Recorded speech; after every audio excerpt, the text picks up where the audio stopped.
Hello everyone. Today I'll be giving a presentation on modeling and control of an on-grid solar hydrogen energy system, and this is a part of my course with instructor Dr. Mohsin Zamil, and I'm Srijan Adhikar.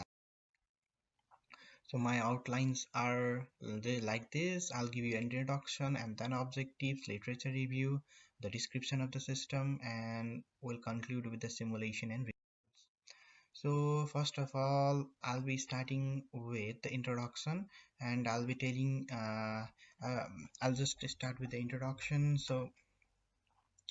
Uh, Photovoltaic systems nowadays are increasing. Um, the installation is rapidly growing on. In 2021, there is 168 gigawatt of the brand new PV was installed. So as we know that PV have a drawback of power variation during the day and night. So we need a backup source of energy, and the most popular backup source of energy is the batteries. And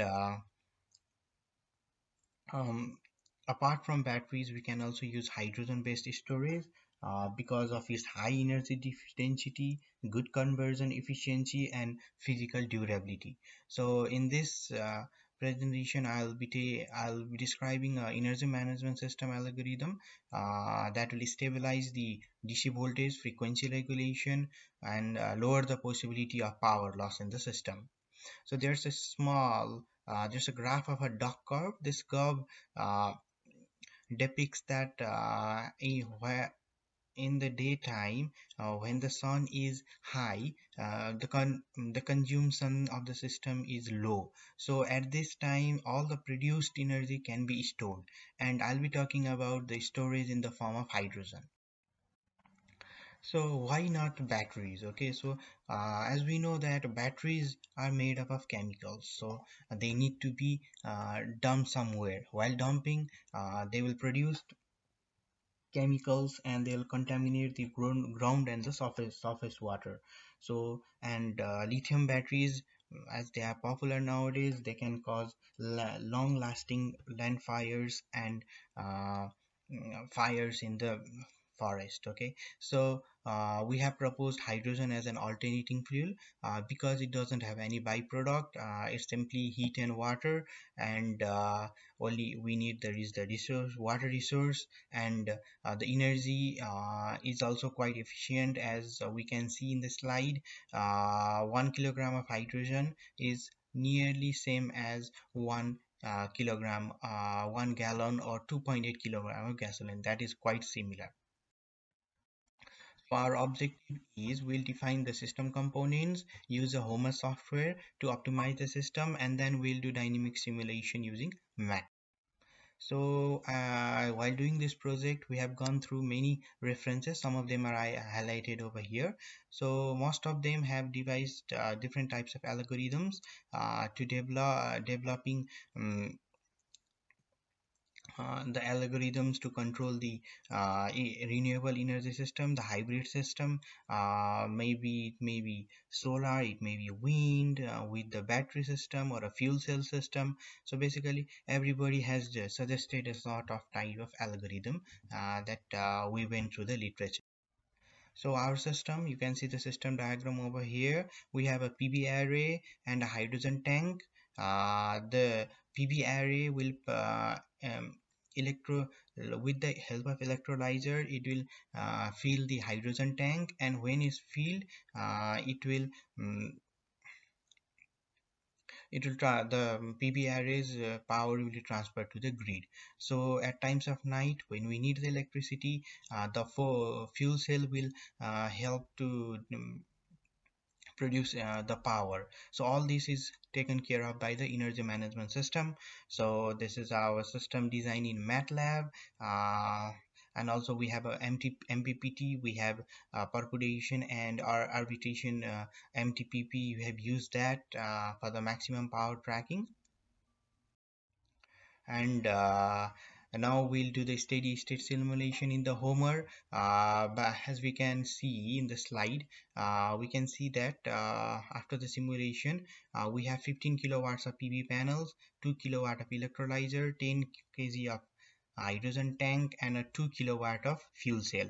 So this is producing around 66.6% extra electricity that is going to the grid.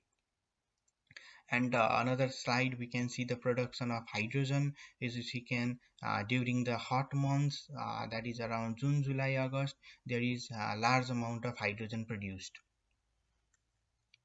So after this steady state simulation, we know the sizing of the system. So we move further, and we devise an algorithm. So algorithm, the flow chart is simple.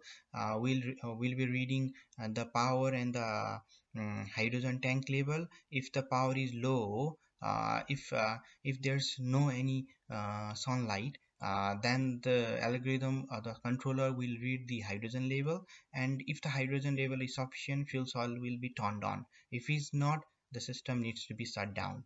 So but in case of sunlight or daylight, it will be producing electricity, will be turning the fuel cell off, and until and unless the hydrogen level is 95%, the electrolyzer will turn on, and when it is 95%, the supply will be turned into the grid. So dynamic simulation, we did this in Matlab. We can see a simple circuit. There's a PV array and a boost converter, voltage source controller, and the utility grid. So each of these components are shown here. PV array consists of diode model, boost converter has an MPPT model, and voltage source controller is the inverter model, and we simulate the grid using the grid model. Similarly, the electrolyzer model can be seen here, and the fuel cell model. All these models are predefined in Matlab. We just varied the parameters and used in our case. So this is the first result. We can see the irradiance graph. The first figure shows the irradiance graph is 0, and the irradiance increases until up to 900 watt per meter square, and then again turns 0. So this is a 1 day graph. So this is in the early morning, and it sunsets in the early and late night, so when it's 0. So during this time, the power curve also follows that graph. So the peak power is around 13 kilowatt, and this is a 15 kilowatt uh, PV panel, and this is quite good. So, and the boost converter, we have set the out to be 0.5 volt, and our system voltage to the grid is 220 kilowatt. Sorry, this is the algorithm that we proposed when we set the maximum hydrogen production to be 30, for example 30 uh, kg. Then when it turns to be 30 kg, the system automatically shut down. So this is a simple algorithm that is utilized by the supervisor. So, on conclusion, we can say that our proposed algorithm is suitable for the solar hydrogen system, and the results prove so. But the problem is the high computational power. We need a high computational power to simulate the system, and the cost of the system due to the fuel cell. As fuel cell is costly, the cost of the system is high, and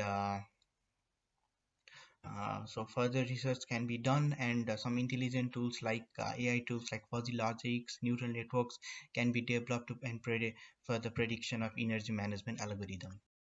So these are my reference, and thank you for listening.